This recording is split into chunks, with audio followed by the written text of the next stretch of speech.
जय मसीह की। Hindi Bible study group के माध्यम से संचालित इस बाइबल अध्ययन कार्यक्रम में आप सभी अध्ययनकर्ता विश्वासी भाई बहनों का मैं जबलपुर से जॉनसन पॉल स्वागत करता हूं। आज का अध्ययन का विषय है कलीसिया मसीह की दुल्हन। कलीसिया मसीह की दुल्हन, इसका भाग 1 के विषय में हमने पिछले अध्ययन में अध्ययन किया हुआ है। आज कलीसिया मसीह की दुल्हन भाग 2 के अंतर्गत अध्ययन करेंगे। इस कलीसिया मसीह की दुल्हन, इस विषय को हम यहूदी परंपरा में स्थित विवाह के हिसाब से हम देख रहे हैं कि यीशु मसीह किस प्रकार से दूल्हा है और यह कलीसिया जो किस प्रकार से दुल्हन है। तो यहूदी परंपरा में 2 बातें विवाह में मुख्य हुआ करती थी, एक था मंगनी और दूसरा विवाह। तो इन बातों को हमने पिछले अध्ययन में अपने अध्ययन के दौरान देखा था और अध्ययन में देखा था कि कलीसिया का अर्थ क्या है। कलीसिया अर्थात ग्रीक शब्द है एक्लीसिया, इससे उत्पन्न हुआ है और जिसका अर्थ होता है बाहरी बुलाहट या बुलाए हुए लोग अथवा सभा। तो कलीसिया की स्थापना हम आप जानते हैं कि यीशु मसीह ने स्वयं की थी आज से 2020 साल के पहले। और हमने अध्ययन किया था कि कलीसिया आज 2 प्रकार की पाई जाती है। एक तो है विश्वव्यापी कलीसिया और दूसरा है स्थानीय कलीसिया। और पुराने नियम में हमने देखा था कि परमेश्वर ने अपनी चुनी हुई प्रजा इजराइलियों को स्वयं को पति कहा था और इजराइलियों को पत्नी कहा था। अर्थात परमेश्वर का विवाह इजराइलियों के साथ हो गया था।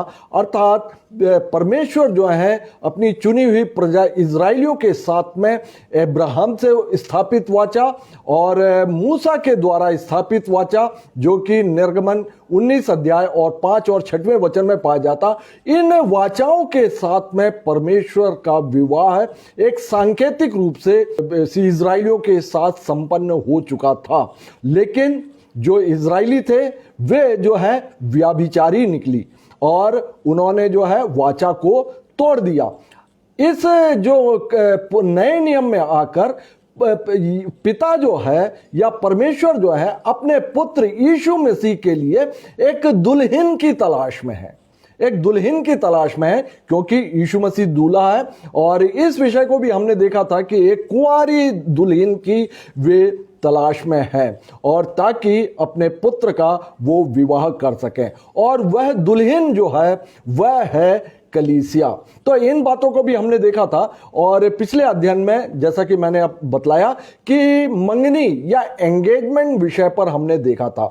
और एंगेजमेंट विषय पर हमने देखा था कि आमतौर पर यहूदी परंपरा में जो दूल्हे का या लड़के का जो मित्र होता है वह लड़की के घर वालों से अथवा दुल्हन के घर वालों से वह बात को लगाता है और दूल्हे का वो परिचय करवाता है, दूल्हे का मित्र। और इस विषय में हमने देखा था यूहन्ना नए नियम में कि यीशु मसीह का मित्र अर्थात दूल्हे का मित्र कौन था। और यूहन्ना रचित सुसमाचार और उसका 3रा अध्याय और उसका 28 से लेकर 30वें वचन में हमने देखा था कि यूहन्ना बपतिस्मा दाता का वचन, तुम तो आप ही मेरे गवाह हो कि मैंने कहा मैं मसीह नहीं हूं परंतु उसके आगे भेजा गया हूं। जिसकी दुल्हन है वही दूल्हा है, और परंतु दूल्हे का मित्र जो खड़ा हुआ उसकी सुनता है, दूल्हे के शब्द से बहुत हर्षित होता है। अब मेरा यह हर्ष पूरा हुआ, अवश्य है कि वह बढ़े और मैं घटूं। तो यहां पर आपने देखा कि दूल्हे का मित्र जो था यूहन्ना बपतिस्मा दाता था। और यूहन्ना बपतिस्मा दाता के विषय में हम जानते हैं कि यीशु मसीह से पहले उनको मार्ग सुधारने के लिए भेजा भी गया था। और यहूदी परंपरा में हमने देखा था मंगनी की रस्म में कि एक तारीख तय करके लड़के का पिता और लड़की का पिता और लड़का और लड़की अर्थात दूल्हा दुल्हन और दोनों के जो माता पिता वे एक बैठक किया करते थे, और जिसमें दूल्हे का पिता एक निश्चित रकम दुल्हन को के पिता को देने का वो पेशकश करते थे, जिसको कि केतुबाह, यहूदियों में केतुबाह बोला करता था। और इसमें हमने विभिन्न वचनों के आधार पर देखा था कि कलीसिया जो है वो मसीह के लहू से ही खरीदी गई थी, अर्थात ये जो दाम दिया गया कलीसिया का वो मसीह का लहू था। इस विषय में हमने पिछले अध्ययन में हमने अध्ययन किया था। और फिर था यहूदी परंपरा में हमने देखा था कि लड़की की स्वीकृति अर्थात दुल्हन की स्वीकृति भी अवश्य रूप से मांगी जाती थी, और इस विषय में हमने देखा था नए नियम में यीशु मसीह में जो प्रभु भोज है उसमें उसकी पूर्ति को हमने देखा था। और यहूदी परंपरा में ही हमने देखा था कि तय किया गया जो रकम को लड़के के पिता द्वारा जो दिया जाता था, तो उसके बाद में देने के बाद में लड़का जो है लड़की को तोहफे देता था, गिफ्ट देता था। और इस गिफ्ट के विषय में हमने देखा था कि नए नियम के अनुसार यह गिफ्ट होता है पवित्र आत्मा के वरदान।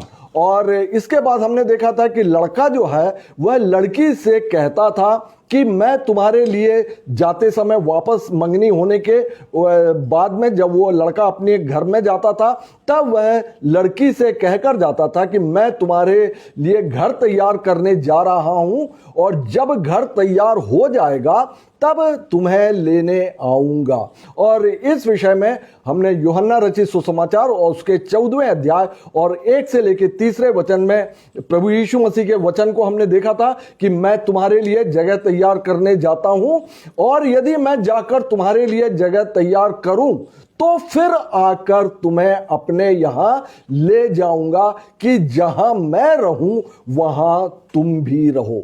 और इसके बाद दूल्हा जो है अपने घर चला जाता था और दुल्हन को दूल्हे के आने का इंतजार करना होता था, और वही इंतजार हम आप अभी कर रहे हैं। हमारा आपका दूल्हा, हम आप जो कलीसिया है, हमारा आपका दूल्हा जो है वह स्वर्गारोहण उनका हो गया, और आज वे पिता के दाहिनी ओर जा बैठे हैं, और हम आप जो कलीसिया है उसकी उनके दूल्हे के आने का इंतजार भी कर रहे हैं।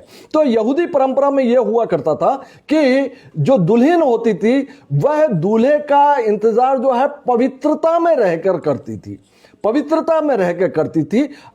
अब उसको यदि बाहर कहीं आना जाना होता था तो वो अपने चेहरे पर नकाब पहनती थी। और क्यों नकाब पहनती थी? पवित्रता की दृष्टि में, और क्योंकि अब उसकी मंगनी हो चुकी है और वह किसी और की हो चुकी है, या फिर हमने इस बात को भी देखा था कि वह मोल लेकर खरीदी जा चुकी है, तो इसलिए वह नकाब पहनती थी बाहर आते जाते समय। और इसके अलावा वह एक नकाब और एक दीपक अपने कमरे में रखती थी, और ताकि दीपक इसलिए कि अचानक यदि रात को दूल्हा आ जाए तो उसके साथ दुल्हन को जाना होता था, और अपना सामान जो है पूरा वो तैयार पैक करके रखती थी ताकि जब कभी दूल्हा आए तब जो है उसके साथ जाने में विलंब ना हो, देरी ना हो। और इस बात को हमने नए नियम में 10 कुंवारियों के दृष्टांत में भी देखा था,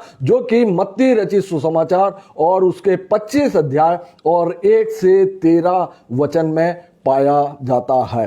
तो आज हम विवाह के दूसरे भाग में हम देख रहे हैं, जो कि विवाह है, जो शादी है। पहले भाग में हमने मंगनी को देखा, अब दूसरे भाग में आज हम विवाह को देखने जा रहे हैं। तो विवाह में जो है लड़के का पिता जो होता था वही विवाह की तारीख को तय करता था। लड़का तय नहीं करता था और ना ही अन्य कोई भी व्यक्ति जो विवाह की तारीख को तय नहीं करता था। सिर्फ और सिर्फ उनके पिता, दूल्हे का पिता जो है वह तारीख को निश्चित करता था, और दूल्हे का पिता तब तक तारीख तय नहीं करता था या विवाह की अनुमति दूल्हे को नहीं देता था जब तक कि वो जो दूल्हा जो मकान तैयार करने के लिए गया हुआ है वो पूरी तरह से तैयार ना हो, सज धज ना जाए। और विवाह जो पिता जो होता था उसके अपने पुत्र के अर्थात दूल्हे के जो विवाह जो कक्ष जो है उसको पूरी तरह तैयार होने के लिए संतुष्ट नहीं हो जाता था, तब तक वह उसका पिता जो है विवाह की तारीख तय नहीं करता था। और इस बात को आप नए नियम में देखेंगे। आप मत्ती रचित सुसमाचार और उसके 24 अध्याय और उसका 3 और 36वां वचन, वहां पर चेलों ने यीशु मसीह से पूछा था कि आपके दोबारा आगमन का या वहां पर आपके इनका इन बातों का क्या चिन्ह होगा, क्योंकि अंतिम समय की बातें यीशु मसीह बतला रहे थे। तो चेलों को यीशु मसीह ने चेलों ने यीशु मसीह से पूछा था कि हमें बतलाइए ये बातें कब होंगी, आपके आने का और जगत के अंत का क्या चिन्ह होगा।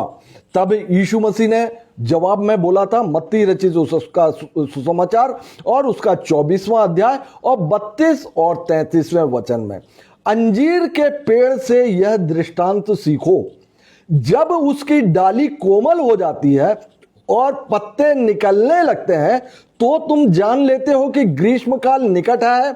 और इसी रीति से जब तुम इन सब बातों को देखो तो जान लो कि वह निकट है, वरन द्वार पर है।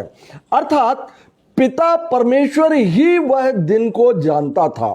और यीशु मसीह ने बोला भी कि ना स्वर्ग के दूत ना ही पुत्र, एकमात्र पिता ही उस घड़ी को या उस तारीख को या उस समय को जानता है जब वे दुल्हन को लेने जाने के लिए अपने पुत्र को भेजेंगे। अर्थात यीशु मसीह का जो द्वितीय आगमन होगा, जो कि कलीसिया को, जो कि दुल्हन है, उसको लेने के लिए जो दिन और समय निश्चित है वह सिर्फ और सिर्फ पिता ही जानता है।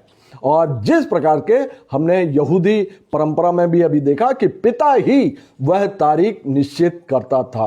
और दूसरी बात आप देखेंगे कि दूल्हे के द्वारा जब तारीख निश्चित हो जाती है और तब दूल्हा जो है अपनी दुल्हन को लेने के लिए वो आता है। और इस विषय में हम नए नियम में हम देखते हैं यीशु मसीह हमारा दूल्हा है और हम आप कलीसिया जो है उसकी दुल्हन है। तो वह दूल्हा जो है अपनी दुल्हन को लेने के लिए आता है और इस आने के इसी को हम द्वितीय आगमन या फिर रैप्चर भी बोलते हैं।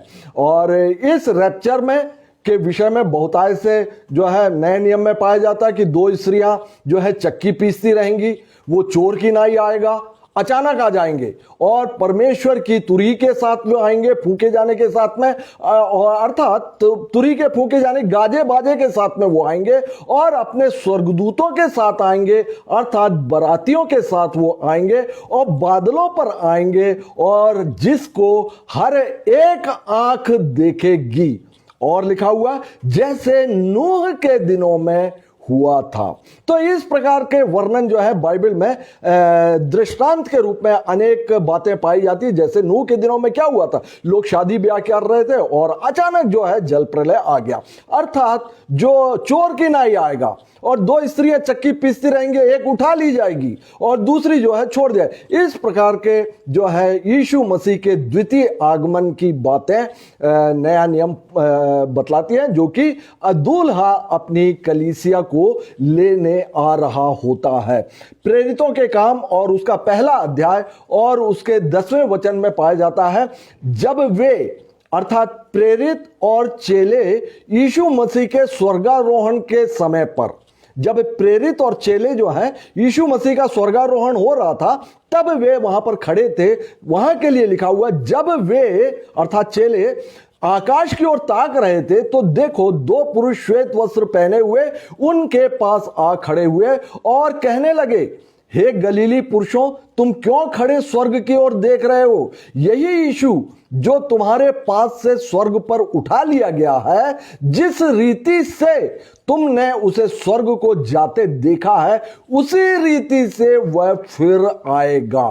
तो यह जो है मसीह दूल्हा जो है वो अपनी दुल्हन को लेने के लिए फिर आएगा, क्योंकि वो कहकर गए हैं।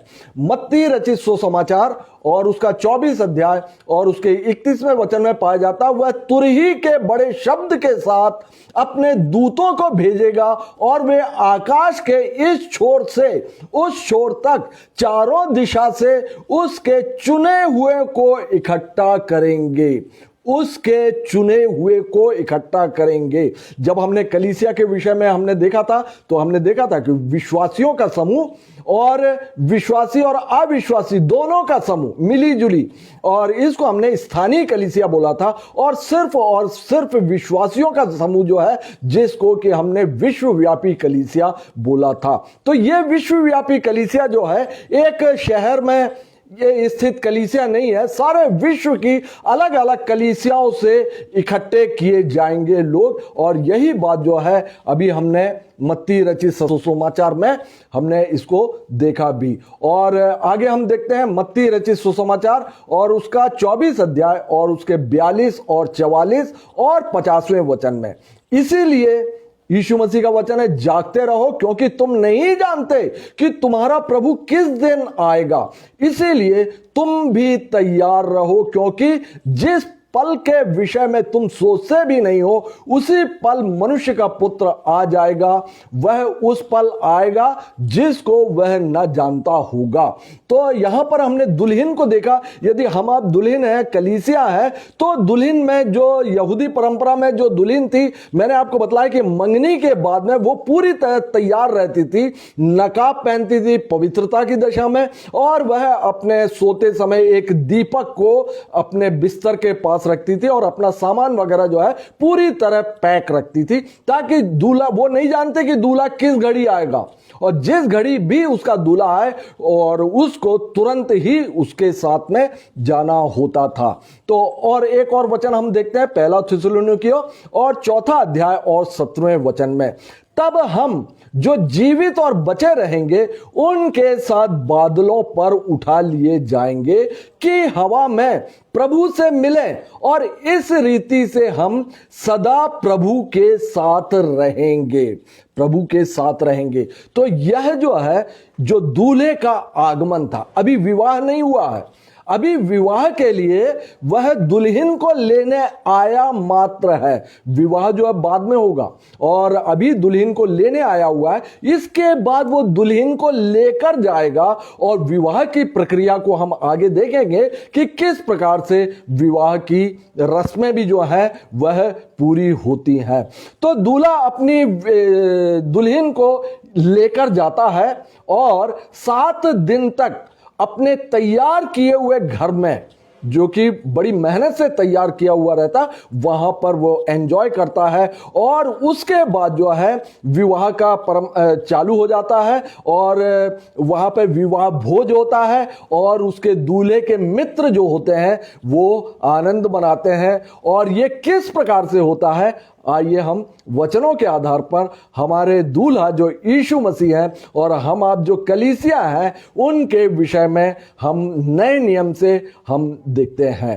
तो इसमें जो है वह पहले विवाह में जब ये लेकर चले जाते हैं, तो दुल्हन जो है वह श्रृंगार करती है, सजावट करती है, सजना धजना करती है। जैसे आज हमारे आपके बीच में भी होता है कि विवाह के पहले या विवाह की मुख्य रस्म के पहले वह जो है श्रृंगार करती है। तो आइए हम इन वचनों में नए नियम में देखते हैं, पहला पतरस और उसका 3 अध्याय और 3 और 4 वचन में लिखा हुआ है कि तुम्हारा श्रृंगार दिखावटी ना हो, तुम्हारा श्रृंगार दिखावटी ना हो, अर्थात बाल गूंथने, सोने के गहने या भांति भांति के कपड़े पहनने, वरन तुम्हारा छिपा हुआ गुप्त मनुष्यत्व, नम्रता, मन की दीनता की अविनाशी सजावट से सुसज्जित रहे, क्योंकि परमेश्वर की दृष्टि में इसका मूल्य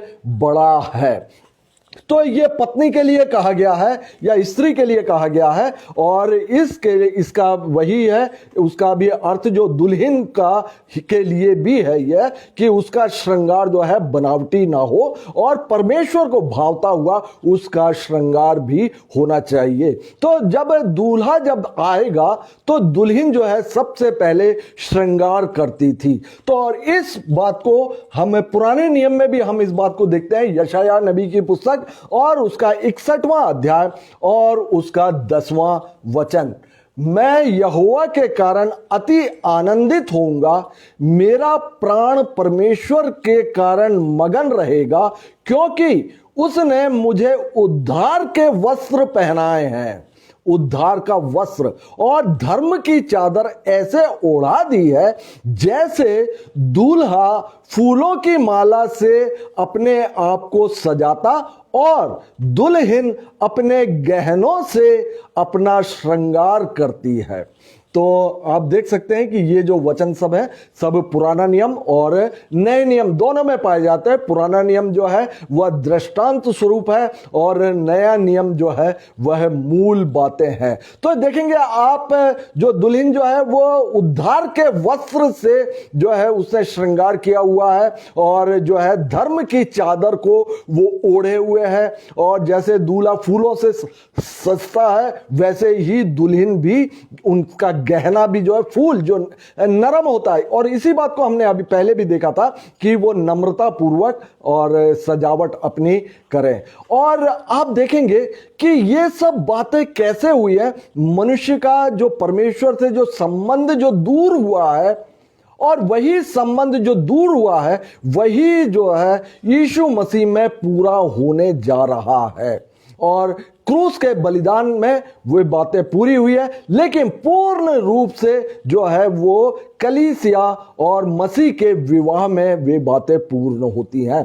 आदम हव्वा के समय पर जब उनका परमेश्वर से संबंध टूट गया था, अर्थात मानव जाति से संबंध टूट गया था, तब परमेश्वर ने उनको जो है चमड़े के अंगरखे बनाकर उनको ओढ़ाया था, चमड़े के उनके अधर्म को ढांपने के लिए, उनके पाप को ढांपने के लिए।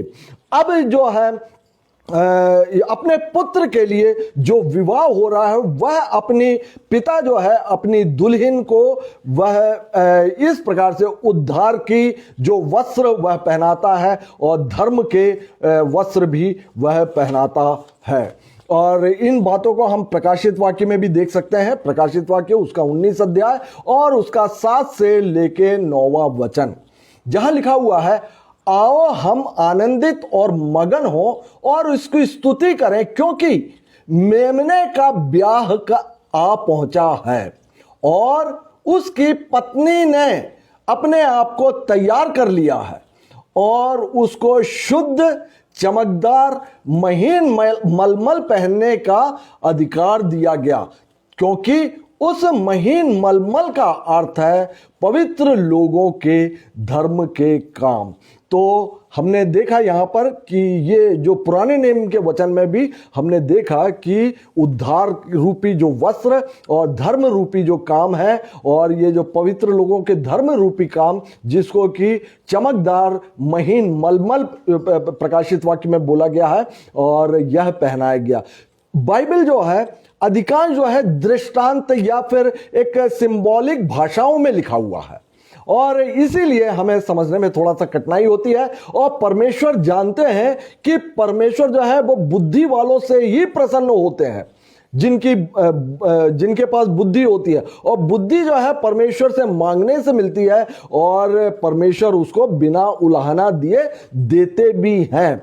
परमेश्वर चाहते हैं कि इन वचनों को जो है व्यक्ति खोजे और परमेश्वर से समझ को मांगे, तो परमेश्वर जो है बिना उलाहना दिए देता भी है। और ये सिर्फ जो मूर्खों के लिए नहीं है, और लिखा हुआ है जिनके कान है वही सुनेगा, जिनकी आंखें हैं वही देखेगा।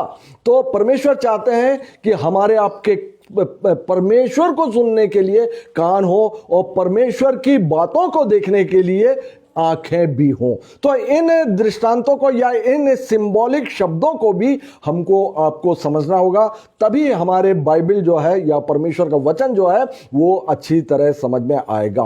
पुराने नियम में एक बात और हम देखेंगे, यहेजकेल और उसका 16वां अध्याय और उसका 8 से लेके 14वां वचन। मैंने फिर तेरे पास से होकर जाते हुए तुझे देखा और अब तू पूरी स्त्री हो गई थी। परमेश्वर स्वयं बोल रहे हैं ये कि अब तू पूरी स्त्री हो गई थी। इजराइलियों के लिए बोल रहे हैं। मैंने आपको पहले भी बताया, पुराने नियम में परमेश्वर ने स्वयं को पति और इजराइलियों को पत्नी के रूप में जो है प्रकट किया या संबोधित किया गया था। तो यहां लिखा कि अब तू पूरी स्त्री हो गई थी, सो मैंने तुझे अपना वस्त्र ओढ़ाकर तेरा तन ढांप दिया और सौगंध खाकर तुझसे वाचा बांधी और तू मेरी हो गई।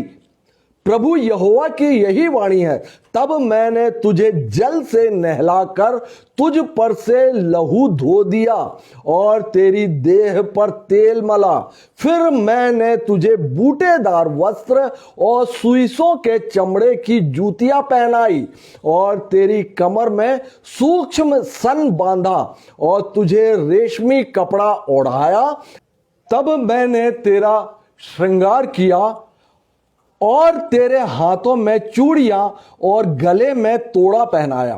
फिर मैंने तेरी नाक में नथ और तेरे कानों में बालियां पहनाई और तेरे सिर पर शोभायमान मुकुट रखा। देखिएगा परमेश्वर ने अपनी पत्नी अर्थात इजराइलियों को किस प्रकार से सजाया था। तेरे आभूषण सोने चांदी के और तेरे वस्त्र सूक्ष्म सन रेशम और बूटेदार कपड़े के बने। और फिर तेरा भोजन मैदा मधु तेल हुआ और तू अत्यंत सुंदर वरन रानी होने के योग्य हो गई और तेरी सुंदरता की कीर्ति अन्य जातियों में फैल गई, क्योंकि उस प्रताप के कारण जो मैंने अपनी ओर से तुझे दिया था। तू अत्यंत सुंदर थी, प्रभु यहोवा की यही वाणी है। तो हमने देखा कि परमेश्वर ने अपने पत्नी को, जो कि इजरायली है पुराने नियम में, और उसको किस भांति से कितना सुंदर उसको सजाया था। तो आज नए नियम में हमको आपको भी उस जो दूल्हा जो है और हम आप जो दुल्हन है, हमको भी जो है वह सजाने की अपने आप को सजाने की आवश्यकता है, जो कि विभिन्न बहुत तरीके बाइबल में बतलाए गए हैं कि अपने आप को किस प्रकार से हमको अपने आप को सजाना है। तो विवाह में दूल्हा अपनी दुल्हन को तैयार किए हुए मकान में या कमरे में ले जाता था और जैसा कि मैंने बतलाया कि 7 दिन तक वो एंजॉय करता था। याद रखिए 7 दिन यहूदियों में परंपरा है और ये सब बातें जो है हम आप बाइबल में इसको रिलेट होते हुए देखेंगे, नए नियम में रिलेट होते हुए देखेंगे। तो 7 दिवस तक वो एंजॉय करता था और दुल्हन को वो तोहफे देता था या गिफ्ट भी वो देता था और विवाह का भोज जो है वो प्रारंभ हो जाता था और यह भोज जो है 7 दिवस तक चलता था। आप इस बात को, विवाह के भोज को, आप जो काना में विवाह भोज जो हुआ था जिसमें यीशु मसीह और माता मरियम भी प्रेजेंट थे, और इस बात को आप देख सकते हैं। और दूल्हे के दोस्त जो हुआ करते थे वो इन 7 दिनों में वो आनंद मनाया करते थे। तो कलीसिया जो कि मसीह की दुल्हन है, वह रैप्चर में अपने पिता परमेश्वर के द्वारा तय की हुई तारीख में दूल्हे के आगमन के द्वारा उठा ली जाएगी और 7 वर्ष का जो क्लेश काल प्रारंभ होगा, जिसके विषय में जब प्रकाशित वाक्य में दिया गया, उस 7 वर्ष के क्लेश कालों में जो कलीसिया जो है वह स्वर्ग में रहेगी, वह क्लेश काल में प्रवेश नहीं करेगी। जैसे कि 7 दिवस तक दूल्हा अपने दुल्हन के साथ में एंजॉय करता था, वह उसके दूल्हा और दुल्हन के या कलीसिया और मसीह के एंजॉयमेंट का समय होगा। उस समय इस पृथ्वी पर 7 वर्षों का क्लेश काल होगा। और इसमें आप देखेंगे कि दूल्हा जो है अपनी दुल्हन को तोहफे देता था, और तोहफे में इस तोहफे को जो है बाइबल में प्रतिफल भी बोला गया, प्रतिफल दिया जाएगा। और इसको हम देख सकते हैं दूसरा कुरिन्थियों और उसका 5वां अध्याय और उसका 10वें वचन में। अवश्य है कि हम सब का हाल मसीह के न्याय आसन के सामने खुल जाए, कि हर एक व्यक्ति अपने अपने भले बुरे कामों का बदला जो उसने देह के द्वारा किया हो वह पाए। तो हम देखते हैं कि जब मसीह का अभी विवाह संपन्न नहीं हुआ है, सिर्फ दूल्हा जो है वह दुल्हन को लेकर गया है, और उसने तोहफे के रूप में जो है हमको आपको जो है इस प्रकार का जो हमने यहाँ पर देह के द्वारा जो किए हुए हैं उसका जो है प्रतिफल हमें दिया जाएगा। और पिछले अध्ययनों में भी मैंने आपको बतलाया है कि हम आप जो है न्याय के आसन के सामने अर्थात मसीह के बियमा सीट के सामने हम खड़े होंगे, लेकिन हम दंड के लिए खड़े नहीं होंगे, लेकिन हम पुरस्कार प्राप्त करने के लिए ही खड़े होंगे। और जिसने जैसा काम किया है वैसा उस व्यक्ति को कम या ज्यादा जो है वह पुरस्कार दिया जाएगा। और यही है वह मसीह के कलीसिया के उठा लिए जाने के बाद का गिफ्ट जो है वह दिया जाएगा। कलीसिया के उठा लिए जाने के पहले आज जो कलीसिया काल चल रहा है इसमें भी मैंने बताया कि मंगनी के समय पर वह गिफ्ट दिया जाएगा, और वह था पवित्र आत्मा के वरदान। तो अब हमने देखा कि इस प्रकार से जो कलीसिया के उठा लिए जाने के बाद में उसको जो दूल्हा जो है अपनी दुल्हन को गिफ्ट भी देता है। इसके बाद जो है विवाह का भोज प्रारंभ हो जाता, और इसमें हम वचन के आधार पर देखेंगे मत्ती रचित सुसमाचार और उसका 22 अध्याय और उसका 8 से लेके 14वें वचन में। तब उसने अपने दासों से कहा, ब्याह का भोज तो तैयार है परंतु मेहमान योग्य ना ठहरे। यहां पर यीशु मसीह एक दृष्टांत देते हैं, और इसमें लिखा हुआ, तब उसने अपने दासों से कहा, ब्याह का भोज तो तैयार है परंतु मेहमान योग्य ना ठहरे, इसलिए चौराहों में जाओ और जितने लोग तुम्हें मिले सबको ब्याह के भोज में बुला लाओ। सो उन दासों ने सड़कों पर जाकर क्या बुरे क्या भले जितने मिले सबको इकट्ठा किया, और ब्याह का घर भोज करने वालों से भर गया। भीतर आया तो उसने वहां एक मनुष्य को देखा जो ब्याह का वस्त्र नहीं पहने था। राजा ने उससे पूछा, हे मित्र, तू ब्याह का वस्त्र पहने बिना यहां क्यों आ गया? उसका मुंह बंद हो गया। तब राजा ने सेवकों से कहा, इसके हाथ पांव बांधकर इसे बाहर अंधियारे में डाल दो, वहां रोना और दांत पीसना होगा, क्योंकि बुलाए हुए तो बहुत हैं परंतु चुने हुए जो है वह थोड़े ही हैं। तो इस दृष्टांत में एक राजा का दृष्टांत बतलाया। एक राजा अपने पुत्र का विवाह करते हैं, और जो योग्य जो रहते हैं सबको जो है निमंत्रण देते हैं अपने परिचितों को, और लेकिन उनमें से कोई नहीं आता। कोई बोलता है मेरे पास टाइम नहीं है, कोई बोलता है कि मैं खेत में हल चलाना है। इस तरह से बहुत सी व्यस्तता वो लोग जाहिर करते हैं। तब जो है राजा, क्योंकि भोज तैयार किया हुआ रहता है, उसको जो है वेस्ट नहीं किया जा सकता, तब जो है बाहर जाकर गरीब गरीब को, भिखारियों को भी बुलाकर लाने की राजा बात करते हैं। और पहले इसका अर्थ यही है कि पहले जो है परमेश्वर ने अपनी चुनी हुई प्रजा को निमंत्रण दिया, यहूदियों को, इजराइलियों को निमंत्रण दिया, लेकिन वे मसीह को स्वीकार नहीं किए। वे जो है कलीसिया में सहभागिता उन्होंने नहीं रखी। तब जो है हम आप जो कि अन्य जाति हैं, जो कि गरीब हैं, भिखारी थे, परमेश्वर के योग्य नहीं थे, परमेश्वर की चुनी हुई प्रजा नहीं थे, उनको परमेश्वर ने निमंत्रण दिया, और हम आप जो है वह उनके विवाह भोज में सम्मिलित होने के लिए, या उनके पुत्र यीशु मसीह के विवाह भोज में सम्मिलित होने के लिए हम आप जो है बुलाए गए हैं। लेकिन यह जरूरी है हम आपके लिए कि विवाह का वस्त्र जरूर पहनकर हमको जाना पड़ेगा। और यही जो वस्त्र के विषय में हमने देखा कि वे हमारे आपके धर्म के काम है। और यदि वस्त्र पहनकर नहीं जाते हैं तब उसका परिणाम यहां पर बतलाया कि उसको जो है बाहर अंधियारे में डाल दो कि वहां रोना और दांत पीसना होगा, क्योंकि बुलाए हुए तो बहुत हैं परंतु चुने हुए थोड़े हैं। अब जो है स्वर्ग में मसीह का विवाह जो है वह होगा, और इस विषय में प्रकाशित वाक्य और उसका 19 अध्याय और उसके 7 से लेकर 9वें वचन में पाया जाता है, आओ हम आनंदित और मगन हों और उसकी स्तुति करें, क्योंकि मेमने का ब्याह आ पहुंचा और उसकी पत्नी ने अपने आप को तैयार कर लिया है। मेमना यीशु मसीह, पत्नी कलीसिया, उसकी पत्नी ने अपने आप को तैयार कर लिया है और उसको शुद्ध और चमकदार महीन मलमल पहनने का अधिकार दिया गया, क्योंकि उस महीन मलमल का अर्थ है पवित्र लोगों के धर्म के काम है। उसने मुझसे कहा, यह लिख, यूहन्ना बोल रहे हैं कि उसने, स्वर्गदूत ने उससे कहा कि यह लिख, हे ये वचन परमेश्वर के सत्य वचन है।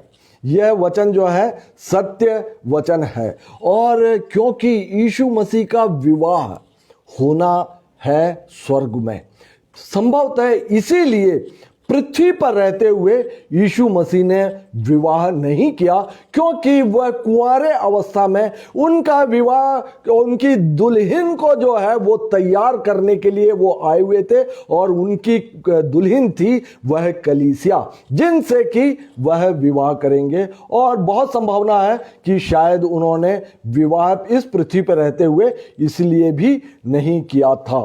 और हम देखेंगे मसीह जो है अपनी दुल्हन से वो इतना प्यार करते हैं कि उन्होंने अपने प्राणों तक का न्यौछावर कर दिया। और यही बात जो है यहूदी परंपरा में भी पाया जाता है कि क्योंकि उसके लहू से, यीशु मसीह के लहू से खरीदी हुई जो लोग हैं हम आप जो है, इसीलिए वो हमसे बहुत प्यार भी करते हैं। और यही बात जो है यहूदियों में भी हुआ करता था, जो पति रहता था वो अपनी पत्नी से वह बहुत प्रेम करता था। और एक वचन हम देखेंगे इफिसियों और उसका 5वां अध्याय और उसका 25 से लेके 27वें वचन में, जो कि पति और पत्नी के विषय में लिखा हुआ है। हे पतियों, अपनी अपनी पत्नी से प्रेम रखो, जैसा मसीह ने भी अपनी कलीसिया से प्रेम करके अपने आप को उसके लिए दे दिया, कि उसको वचन के द्वारा जल से के स्नान से शुद्ध करके पवित्र बनाए। वचन के द्वारा जल से स्नान से शुद्ध और पवित्र बनाए, और उसे एक ऐसी तेजस्वी कलीसिया बनाकर अपने पास खड़ी करे, जिसमें ना कलंक, ना झुर्री, ना कोई ऐसी वस्तु हो, वरन पवित्र और निर्दोष हो।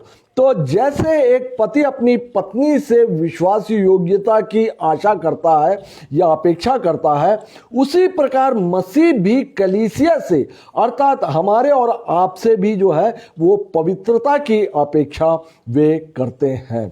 एक वचन और देखते हैं, प्रकाशित वाक्य और उसका 19 अध्याय और उसका 11 से लेकर 14वां वचन। मैंने यह देखा, यूहन्ना बोल रहे हैं कि मैंने यह देखा, एक श्वेत घोड़ा है और उस पर एक सवार है जो विश्वास योग्य और सत्य कहलाता है। अब हम देखने जा रहे हैं कि हमने देखा, पिछले अध्ययन में हमने देखा मंगनी की सारी रस्मों को हमने देखा मसीह और कलीसिया में पूरा होते हुए, और आज के अध्ययन में हम देख रहे हैं कि जो मसीह का जो विवाह है, विवाह के विषय में जो यहूदी परंपरा के हिसाब से कि मसीह में ये किस बातें या नए नियम में ये बातें किस प्रकार से पूरी होती है। तो मंगनी को हमने देखा और विवाह को भी हमने देखा, और दुल्हन को जो है शुद्ध चमकदार मलमल के वस्त्र या धर्म के कामों को ओढ़े हुए भी हमने देखा। अब हम देख रहे हैं कि इसमें बराती कौन है। शादी जो है इसमें बराती कौन है। तो इस बात को हम देखते हैं ये अपना प्रकाशित वाक्य में और उसके 19वें अध्याय और 11 से लेके 14वें वचन में लिखा हुआ है। मैंने यह देखा, एक श्वेत घोड़ा है और उस पर एक सवार है। देखिए घोड़ा, वो जो सवार जो है यीशु मसीह है, और देखिए कि दूल्हा जो है आगे आगे सफेद घोड़े पर दूल्हा सवार है। और हम देखने जा रहे हैं कि बाराती इसमें कौन है। मैंने यह देखा, एक श्वेत घोड़ा है और उस पर एक सवार है जो विश्वास योग्य और सत्य कहलाता है। वह धर्म के साथ न्याय और युद्ध करता है। उसकी आंखें आग की ज्वाला है और उसके सिर पर बहुत से राज मुकुट हैं। उसका एक नाम लिखा है जिसे उसको छोड़ और कोई नहीं जानता, और वह लहू से छिड़का हुआ वस्त्र पहने हैं। उसका नाम परमेश्वर का वचन है। स्वर्ग की सेना श्वेत घोड़ों पर सवार और श्वेत और शुद्ध मलमल पहने हुए उसके पीछे पीछे है। तो स्वर्ग की सेना भी है बारात में, और श्वेत वस्त्र पहने हुए, मलमल का वस्त्र पहने हुए लोग भी है, और सफेद घोड़े पर आगे आगे दूल्हा अर्थात यीशु मसीह है। तो स्वर्ग की सेना जो है वह स्वर्गदूत है, और जो बाकी जो सवार है जो कि श्वेत मलमल का वस्त्र पहने हुए हैं, श्वेत मलमल का वस्त्र उद्धार प्राप्त लोग हैं, जो कि हम आप होंगे, जो कि कलीसिया में मसीह के साथ उठा लिए गए होंगे। तो उनके विवाह के अवसर पर जो बराती भी हम आप होंगे। तो और मैंने पिछले अध्ययन में बताया था कि ये एक प्रेम कहानी है। ये जो पूरा है एक प्रेम कहानी है, और इसमें खलनायक जो है वह शैतान है। तो इसीलिए इस खलनायक का देखिएगा क्या होता है कि जब विवाह हो गया और 7 सालों तक जो है वो कलीसिया जो है दूल्हे के साथ में एंजॉय करेगी, और पृथ्वी में जो बचे हुए लोग हैं वो भारी कष्ट में रहेंगे। और इसके बाद हम देखते हैं कि 1000 वर्ष तक दुल्हन अर्थात कलीसिया जो है वो शांति और आनंद के साथ रहेगी। इसको जो है बाइबल में प्रकाशित वाक्य में मिलेनियम ईयर बोला गया है। और इसके बाद में अर्थात शैतान को जो है इसके बाद में ये 1000 सालों के लिए छोड़ दिया जाएगा। जब इसको शैतान को जंजीर से 1000 वर्षों के लिए बांध देते हैं, तब जो है कलीसिया अर्थात दुल्हन जो है वह मसीह के साथ आनंदा अवस्था में रहेंगी। और उसके बाद जब इस खलनायक को या इस शैतान को जब खोल दिया जाएगा और वह पृथ्वी पर होगा, और उसके बाद खलनायक को अर्थात इस शैतान को सदा के लिए आग और गंधक की जलती हुई झील में इसको डाल दिया जाएगा। और जैसा कि परमेश्वर जो है 3 तत्वों में, मैंने अक्सर स्टडीज में बतलाया है, परमेश्वर जो है 3 तत्वों में अर्थात पिता पुत्र पवित्र आत्मा अर्थात त्रिएक परमेश्वर में पाए जाते हैं। इसी प्रकार से इस शैतान ने भी जो है अपनी त्रिएकता बना के रखा हुआ है, और इस त्रिएकता में शैतान स्वयं और झूठा जो नबी है और वह पशु, इस प्रकार से त्रिएकत्व में इन्होंने भी क्योंकि भरमाने वाली आत्मा है, परमेश्वर की बातों को लेकर हमको आपको भरमाने वाले आत्माएं हैं ये, और इस प्रकार से इन्होंने भी त्रिएकत्व का रूप बनाकर रखा हुआ है। और जिस प्रकार से जो परमेश्वर की छाप जो है कलीसिया के लोगों पर अर्थात हम पर आप पर लगी हुई है, हम पर आप पर लगी हुई है, और उसी हम वचन में देखते हैं इफिसियों और उसका 1 अध्याय और 13वें वचन में वहां पे पाया जाता, उसी में तुम पर भी जब तुमने सत्य का वचन सुना जो तुम्हारे उद्धार का सुसमाचार है, और जिस पर तुमने विश्वास किया, प्रतिज्ञा किए हुए पवित्र आत्मा की छाप लगी हुई है हम में आप में। और परमेश्वर यह पवित्र आत्मा की छाप अपनी कलीसिया पर लगाता है, और इसी प्रकार ये जो शैतान जो है वह भी अपनी छाप लगाता है, जिससे हम भली भांति परिचित है, जिसको हम 666 या 666 का अंक हम बोलते हैं। तो इसी प्रकार से जो नाश होने वाले, जैसे उद्धार पाने वालों के लिए परमेश्वर पवित्र आत्मा की छाप लगाते हैं, और उसी प्रकार से नाश होने वालों के लिए शैतान जो है वह अपनी छाप लगाता है। और जैसे मसीह की दुल्हन है, यीशु मसीह की दुल्हन है, वैसे ही जो कि कुंवारी है, पवित्र है, और उसी प्रकार से शैतान की भी दुल्हन का वर्णन प्रकाशित वाक्य में किया जाता है, और जिसको प्रकाशित वाक्य उसके 17वें अध्याय में वेश्या कहा गया है। यह जो है शैतान की दुल्हन है, जिसको वेश्या कहा गया, और जो कि अपवित्र है, और इसका दंड भी जो है शैतान के समान ही आग में जलाए जाने के द्वारा होगा। आइए हम वचन के आधार पर इन बातों को देख लेते हैं। प्रकाशित वाक्य और उसका 17 अध्याय और उसका 1, 2, 16 और 17वां वचन। जिन 7 स्वर्गदूतों के पास वे 7 कटोरे थे, उनमें से एक ने आकर मुझसे यह कहा, अर्थात यूहन्ना से कहा कि इधर आ, मैं तुझे उस बड़ी वेश्या का दंड दिखाऊं जो बहुत से पानियों पर बैठी है, जिसके साथ पृथ्वी के राजाओं ने व्याभिचार किया, और पृथ्वी के रहने वाले उसके व्याभिचार की मदिरा से मतवाले हो गए थे। जो 10 सींग तूने देखे, वे और पशु उस वेश्या से बैर रखेंगे और उसे लाचार और नंगी कर देंगे, और उसका मांस खा जाएंगे और उसे आग में जला देंगे, क्योंकि परमेश्वर उनके मन में यह डालेगा कि वे उसकी मनसा को पूरा करें। तो हमने देखा कि जैसे मसीह की दुल्हन है, वैसे ही शैतान की भी दुल्हन है, जिसको कि बाइबल में 17वें अध्याय, प्रकाशित वाक्य 17वें अध्याय में वेश्या कहा गया है।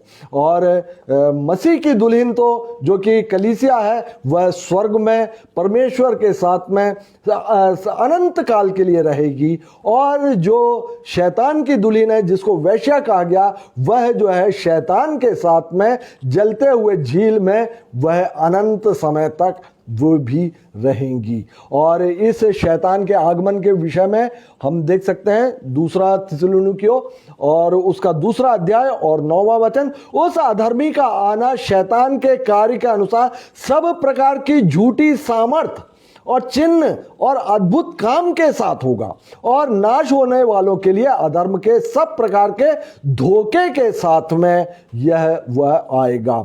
और अंत में हम देखेंगे कि अब यहाँ पे अध्ययन यहाँ पे प्राय समाप्त होता है। मैं कुछ 1-2 वचन को और लूँगा, एक पुराने नियम के एक वचन को लूँगा जिसमें कि आपके लिए संदेश भी होगा, और यशाया और उसका 62 अध्याय और उसका 5वां वचन। जैसे दूल्हा अपनी दुल्हन के कारण हर्षित होता है, वैसे ही तेरा परमेश्वर तेरे कारण हर्षित होगा। हम आप जो है कलीसिया है ना, दुल्हन से, हमसे, आपसे जो है पिता परमेश्वर हर्षित होगा। जैसा दूल्हा अपनी दुल्हन के कारण हर्षित होता है, वैसे ही तेरा परमेश्वर तेरे कारण हर्षित होगा।